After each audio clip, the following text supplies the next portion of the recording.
Good evening and welcome back to Kyle Hooten Live, presented by Alpha News. Tonight we're joined by a very special guest, and I mean that. Michelle Malkin is on the stream with us, a commentator who really needs no introduction if you're paying attention to what's going on in the world right now. Michelle, thank you so much for joining us. Thanks for having me, Kyle. I'm glad to be here, and I'm a huge supporter of Alpha News. Absolutely. Well, we're a huge supporter of you as well, so it's very nice that you'll join us tonight. Right off the bat, and we have so many different topics to talk about, and I've seen you write on such a broad variety of issues. You have a lot of ground to cover, but I want to open with recapping something that happened recently down in Florida. That is the tech censorship bill. I saw that you had a lot to say about that bill. It's a very important bill, and there was some pressure from the America First crowd to have that bill amended so that it would be more impactful. Can you give us the update of how that turned out and what the bill looks like now? Well, unfortunately, Ron DeSantis did sign the bill without the very fundamental changes that were needed to make it as effective as possible. And there was an eclectic group of dissidents who joined together to urge the governor to, for example, make sure that the penalties actually meant something for companies that were persecuting people based on their political viewpoints. And there were also warnings, testimony by Laura Loomer, who is known as the most banned woman on the internet, that the universe of social media companies that were named in the bill were insufficient because it did not recognize the fact that beyond Twitter, beyond Facebook, beyond Instagram and Google, all the obvious oligarchs, that a much broader group of internet companies are involved in what is essentially a conspiracy to snuff out the voices of a wide range of dissidents. So, for example, she has had her own personal experience with Uber Eats, Airbnb, a number of payment processors, and she was joined by myself and Nick Fuentes, who, of course, was unable to be there in person, which turned out to be a whole nother story. Of course, Nick Fuentes and many other America Firsters who've been discriminated against, debanked, for example, and those financial institutions were not included in the bill either. The reason why there was a sense of urgency for this alliance to raise its collective voice to demand that the bill be improved is that the bill now is going to be model legislation. Yep. And, we already have a number of other red state governors who are rushing to sign similar legislation so that they can get credit for doing something to fight big tech. And as usual, the Republicans always disappoint in this sense because they will raise a lot of money and gain a lot of accolades and be able to go on mainstream cable TV claiming victory when they have fallen far short. What do you make of DeSantis' approval of that bill? Do you think that he was ignorant of the issues or that he felt that he had no option but to sign the toothless legislation? How do you think this reflects on his leadership? That's a really good question. And I hate to be such a wet blanket in this regard, but he has no plausible deniability, Kyle. I was texting, and so was Laura, weeks and weeks ago with the Republican sponsor of the bill, a state legislator named Blaise Ingoglia, who essentially wrote the bill, of course, that Ron DeSantis championed.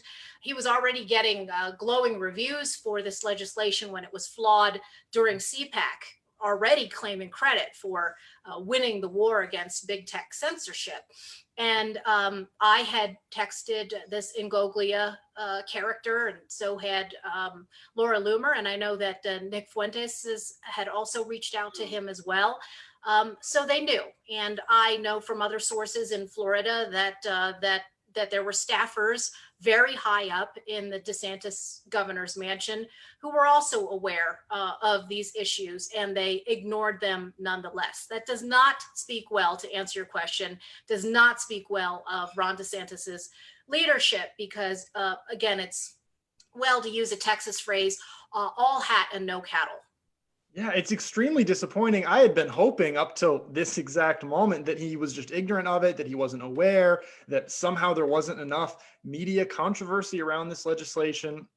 Very disappointing to hear that he was willfully ignorant of the problem. Do you think that this will actually turn out to be model legislation and we'll see this propagate beyond Florida? Unfortunately, yes. And I think that a lot of establishment, normie Republicans and their supporters are going to want to engage in more kabuki theater in this regard. And I think that there are some larger issues that need to be dealt with and exposed. And one is the fact that so many of these establishment swamp Republicans are pocketing campaign donations from the very big tech corporations and oligarchs that they claim to fight. And I think that the more exposure of that funding and those subsidies, it's not just individual politicians, of course, but a lot of the institutions in the Beltway that purport to be free speech that are sleeping with the enemy, as it were. Is it as simple as money for these people? I think so, yeah, in a lot of cases. And sometimes the simplest answer is always the right answer, right? That's Occam's razor. But I also think that for a lot of the libertarian types that they don't like America First dissidents. They don't like our views. They don't like our views on foreign policy. They don't like our views on immigration. And so it's easy to sell out because it also comports with their competitive interests. So we've been contrasting here sort of the America First dissident position versus the conservative Inc., you call them normies position. As you've moved over towards the dissident position, towards the America First position, have you noticed that your engagements with mainstream media, with mainstream conservatism have changed? What has that experience been like? Yes, yes, very materially they have changed, and sometimes in very hostile and bitter ways. For example, in the aftermath of the Groyper Wars of a couple of years ago, of course, it was quite an infamous episode that I went through, being openly shunned and openly disavowed, that's the word. Boy, I heard that word more in that season than I'd ever before in my entire career. Disavowed simply for sticking up for a bunch of young kids who were upending the establishment table on college campuses. And I think having gone through all of that and survived it, you really learn who your true allies and friends are. And I will never regret a single second of what I said and what I did through that season. And of course, I think it's paid off in a number of ways.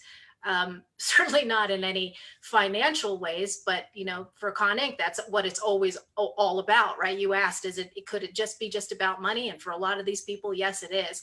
It's never been about that for me, for my entire career and all of the choices that I've made over the years.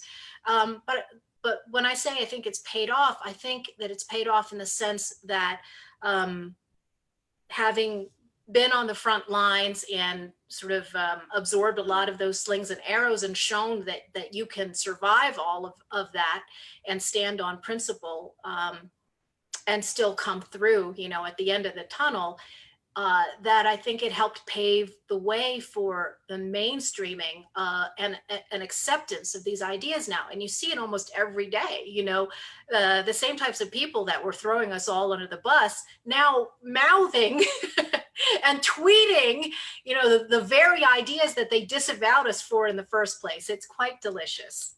And what do you make of that? Because I've noticed this too. I mean, your crowd, the people that you associate with, the ideas you've been purporting, that's been consistent for a long time, for years.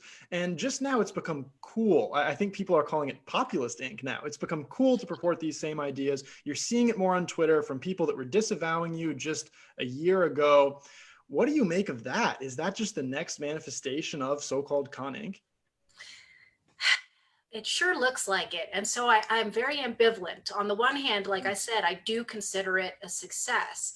On the other hand, I'm very concerned that a lot of rank and file Trump supporters are not going to have the discernment to be able to separate the wheat from the chaff. And it's this appropriation of even just the phrase America first. I mean, everybody's saying it. I mean, the biggest globalists have now painted themselves, wrapped themselves in the banner of America first. And people who didn't even know that phrase existed in 2017. Yeah, right, exactly. Or don't know the long history, the proud history of America Firsters, going all the way back to Pat Buchanan and his presidential campaign. And of course, you know, all the way back to World War II. And so I'll say this, and I've repeated this, and I know a lot of the America First leaders share this concern, as well as a commitment to doing everything that we can to illuminate the difference between the phonies and the real deal. So of course, heading into 2022 and 2024, you're going to have all of these Republican candidates, many of them backed by, you know, big tech oligarch money and Open Borders Inc. money, who are going to be trying to sell themselves as America First, and it's, you know, sort of job number one for us to expose all those phonies. But I've been doing that for my entire career. I mean, you know, this is the same exact fight that we had with George W. Bush and Karl Rove during the amnesty dark years. It's the same fight that so many of us had in trying to expose the phony corruptocrat John McCain. It's an old story. And so it's good to have fresh blood in the fight, Kyle. Absolutely. Absolutely. You made a very good point about how a lot of Trump supporters may have some difficulty separating the wheat from the chaff.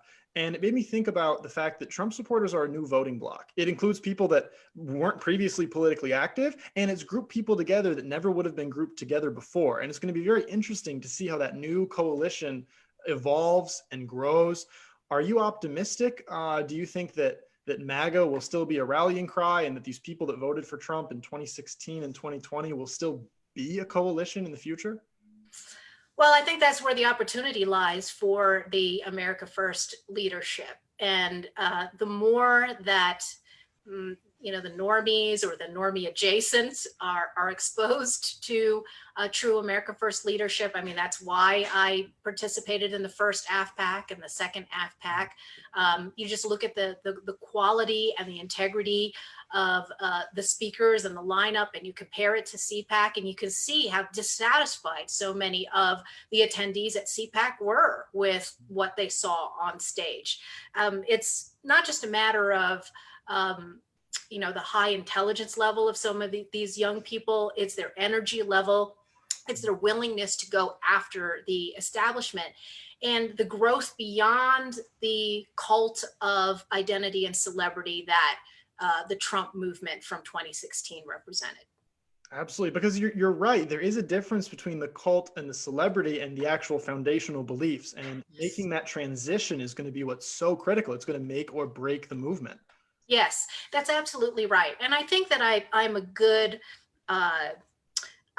test case. I'm a good example that I think a lot of normie boomer types can identify with because of my own journey. Of course, there are some key foundational issues where I've always been on the side of America First, unrelentingly, through all of these years, and immigration and demographics, mass migration, all of those issues. That's where I cut my teeth in my career, going all the way back to the early 1990s when I was a young journalist at the Los Angeles Daily News. And you know, the triptych of books that I've written about also kind of tracks my evolution on that, from focusing almost exclusively on illegal immigration to then broadening to the effect of guest worker programs on American workers and the American workforce, to the most recent book I did, Open Borders Incorporated, which you know, followed the money to find the truth and connected the dots on whether it was illegal immigration and caravans across the southern border, the refugee program, and the, you know, huge pipeline of tech workers, all of it, all of the money, all of the forces. And so if you think about your average Republican who even today still mouths these platitudes, well, you had that Caitlyn Jenner saying the same thing on Sean Hannity. I don't know if you saw that video clip, just totally cringe, right? Yeah. First, he has this Freudian slip, which we used to call a Kinsleyan gaffe. Michael Kinsley, liberal journalist, but good journalist in DC, Beltway journalist, who'd say that a Kinsleyan gaffe was when you accidentally told the truth, right? Freudian slip or whatever. So Caitlyn Jenner says that he's for illegal immigration, and Sean Hannity has to politely correct him and nudge him along like a handmaiden. You're against that. All right, you're against that. You're for legal immigration, as if that just makes it better. Oh, okay. You're still using an equation from like 2002 or 2003.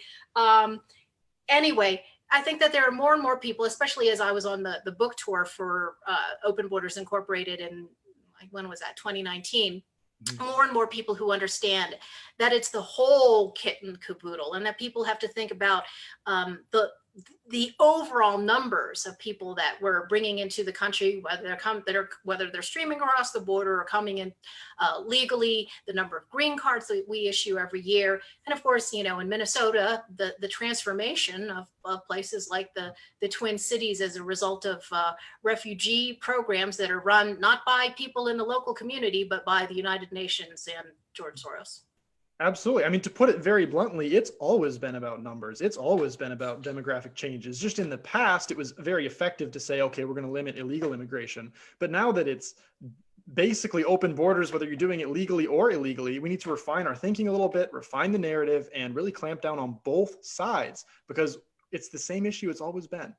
Yes. And so what was heartening over the last couple of years, especially as I've been a part of the America First movement, is to see a lot of young people come to this epiphany much quicker than a lot of the boomers did, right?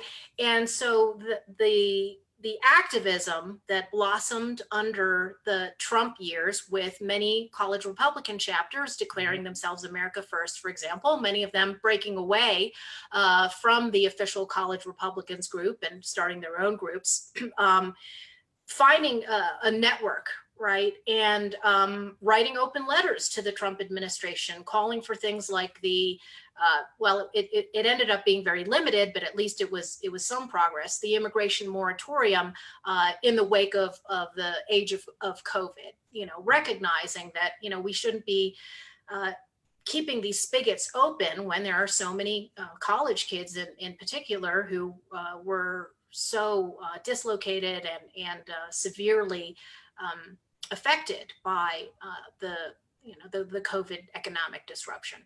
And so that's organic, it's grassroots, certainly not coming from the top down. And that's where I find a lot of hope and encouragement. I do too. And I've noticed this. I graduated college not too long ago, liberal arts school here in Minnesota.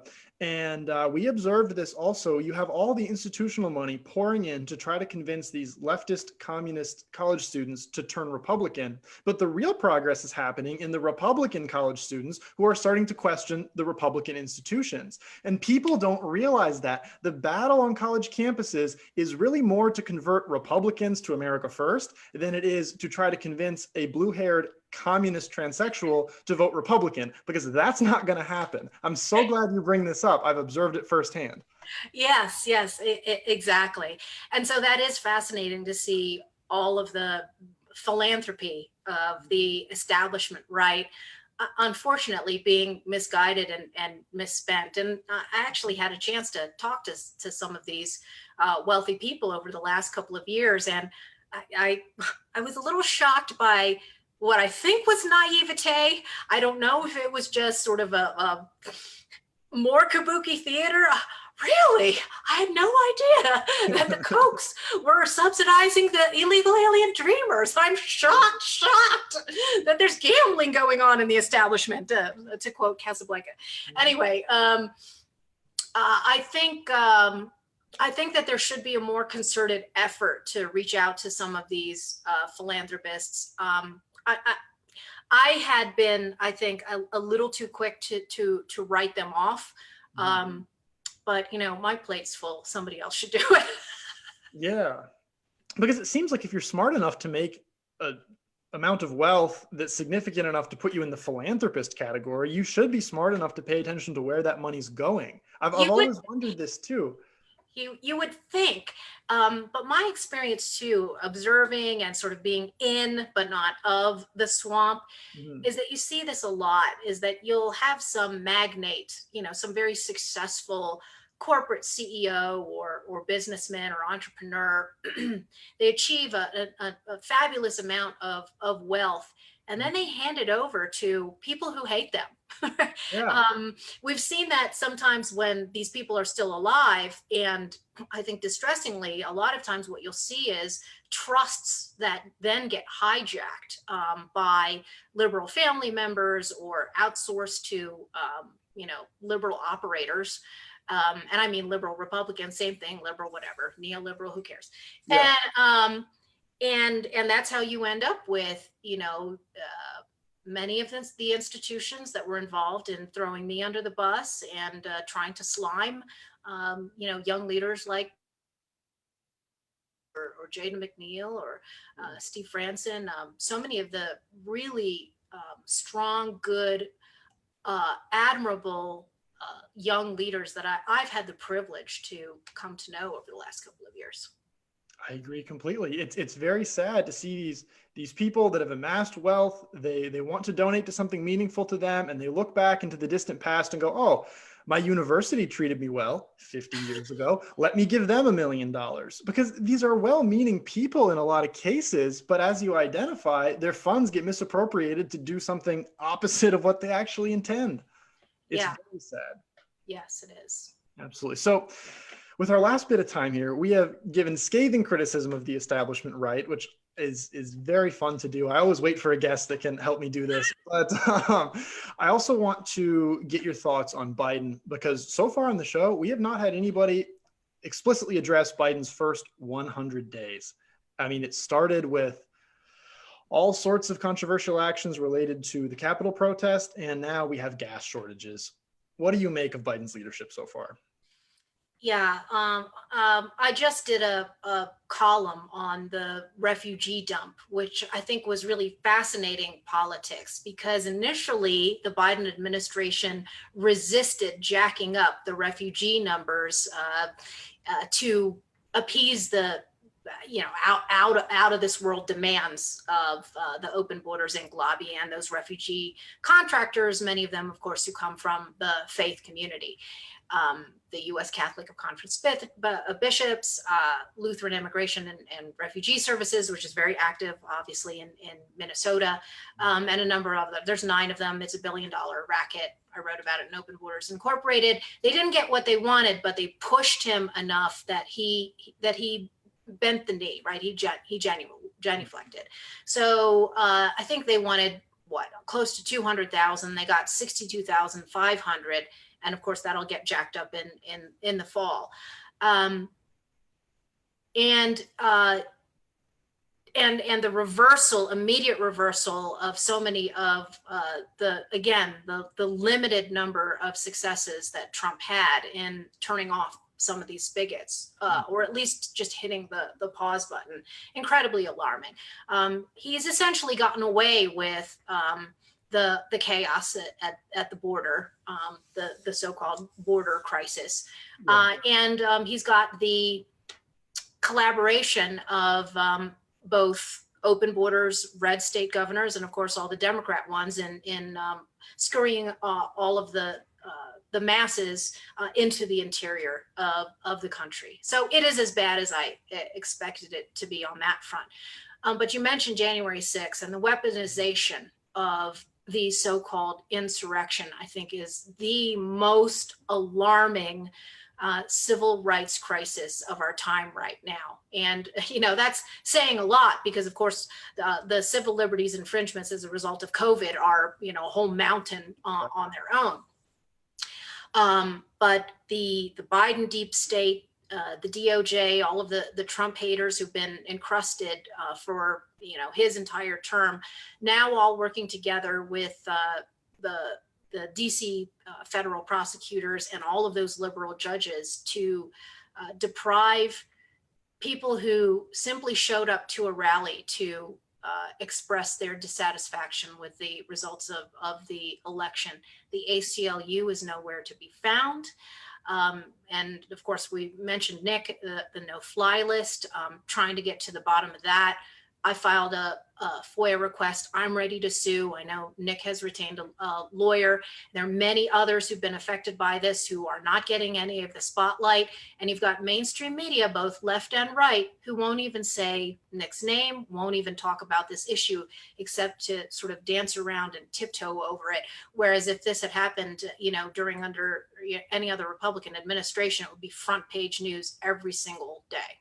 Exactly. I mean, I'm from Minneapolis. We're sitting in the Minneapolis area right now. I am, not you. And people get picked up here after burning buildings. They're bailed out by $100 million bail fund. And then 48 hours, they're back in the streets and they never show up to court and they slip through the cracks. But you've got thousands of people that showed up to a rally that was 99.999999% peaceful.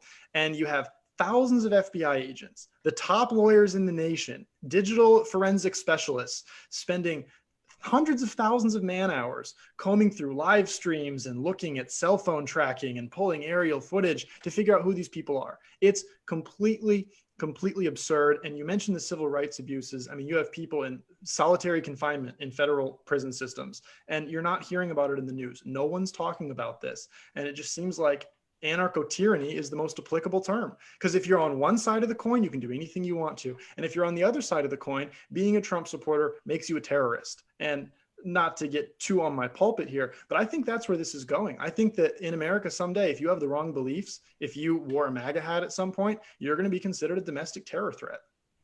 Yeah, we're there. And anarcho-tyranny is exactly the right term. And I know that Sam Francis must be tickled in heaven right now, because I think that term has been used more in the last several months, in the last 6 months, than probably when he was alive, right?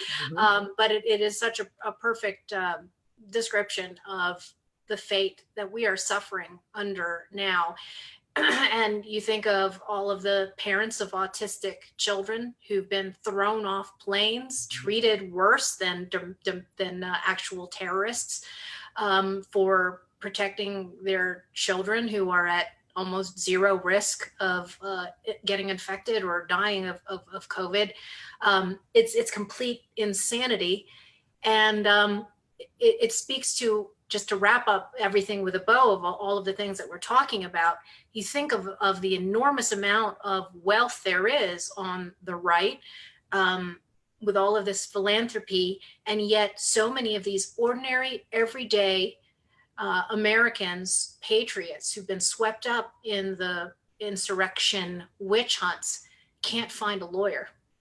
You've got, I think of, there's one of the Proud Boys who's in prison, who has cancer, who can't get access to his drugs, who's been beaten, allegedly, and has no recourse. I mean, great. We can talk about the Chinese social credit system. We can talk about human rights abuses in Venezuela and Russia or wherever else. But America first means putting our people first. And these are the people that we should be working to help and save. Yeah, and where's the left on this? I mean, they cut their teeth for decades talking about injustice in the criminal justice system. And now it's crickets. Now it's total crickets. One of the last things I want to ask you here is, you mentioned that you're ready to sue on certain issues, that a lot of people are trying to engage in various lawsuits, but sometimes they lack the funds to do so. Is that going to be an effective form of fighting back? Do you anticipate that fighting through the justice system can prevail? I hope it can. Well, we have seen some successes, and I know that it's incredibly difficult for a lot of young people who are getting into this movement to see themselves defamed on a daily, maybe even hourly basis, for example, and then to hear from a lawyer that they consult that there's nothing that they can do, right? Or, all of the many legions of young people out there who've been deplatformed, who have almost no recourse. Well, our own former president can't even get back on Facebook because the Facebook Supreme Court has ruled that he's still not allowed.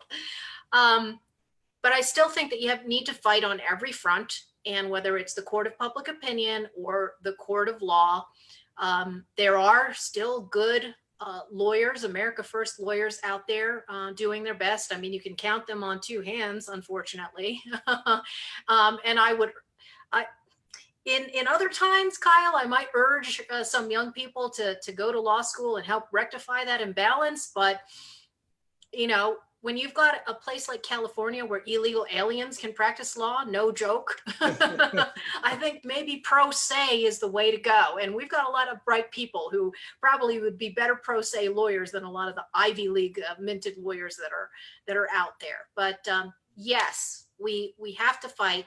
And with regard to my own plans, I think it's really important, and you as a journalist know this too, that familiarizing yourself with public records laws is incredibly important. And if there's one area where we have achieved victories that are surprising because the system is so rigged against us, public records lawsuits do have a more promise than most, I would say, other litigation. Absolutely. So one of the main theses of this show is to get people involved and active. A lot of our viewers, just good, normal Midwestern people sitting in their homes watching the show. We're very grateful to have them. What measures would you recommend that they take to get involved in the fight, to push these issues and to educate themselves? Well, the first thing you do is stop sending money to the RNC, to the party apparatus, to establishment Republicans who have stabbed you in the back again and again and again. Lindsey Graham, Mitch McConnell, Ames, right? Liz Cheney. I mean, all the obvious ones. And do your own homework. Vet the candidates that are calling themselves America First. Understand what you mean by America First. On every single policy issue. Do these people pass the litmus test? Do they actually have a record of integrity on these, or are they just platitude mouthers who are trying to get airtime on Fox News? And then I would say, pick and choose your battles. What animates you? Was it the stolen election? Is it refugee resettlement? Is it life issues? Is it fighting Black Lives Matter and Antifa? You can support a lot of the local journalists out there who are doing real journalism on that. And nobody paid me for this endorsement, but I think local news is so important, and the work that you're doing at Alpha News is so important. Support Alpha News. You've got PBS that gets to have its fundraisers every month, right? Plus all of the corporate donations they get on top of it. Put your money where your mouth is. Put your money where your principles are. Absolutely. And people might be surprised just how much traffic and how many views and how many hits come through smaller websites like Alpha News compared to how many hits some of these national outlets are getting. Those numbers, they might be a little bit shocking. I've written for both outlets, and those numbers are closer than you might expect in a lot of cases. So we're trying our best. In closing, I've seen several addresses that you've given, different speeches and things where you recite meaningful passages from literature, meaningful poems, historical verse, that kind of thing. Is there anything that comes to mind right now that would be relevant to the current struggle? Oh my goodness. I put you on the spot, but. Yeah, it may not be directly relevant, but I have been reading a lot of Frost, and the poem "Nothing Gold Can Stay." I've been.